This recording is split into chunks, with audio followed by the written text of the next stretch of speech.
Molts alumnes em diuen que han fet cursos de català on han repetit 1000 vegades exercicis de pronoms febles, però després, a l'hora d'aplicar-los en casos reals o en exercicis d'expressió escrita, van superperduts i no saben realment com ho han de fer. I és que saber utilitzar els pronoms febles no va de repetir una i 1000 vegades exercicis on has de substituir pels pronoms febles al, la, als o les, etc. Perquè al final repetir aquests exercicis 1000 vegades no t'està ensenyant a saber què has d'utilitzar, sinó t'està ensenyant a repetir una estructura que potser després en una redacció o en una conversa no faràs servir.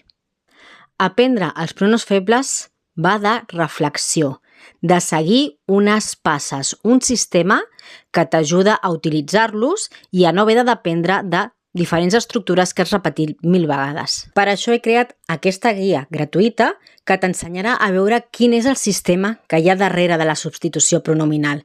Aquí no trobaràs exercicis per repetir infinitament les mateixes estructures, no trobaràs llistes de pronoms, sinó simplement t'ensenyaré quines passes has de seguir per fer una substitució pronominal correcta. Pots descarregar la guia des de la meva bio o comentant amb la paraula guia. No facis exercicis a cegues. Aprèn el sistema complet que hi ha darrere dels pronoms febles.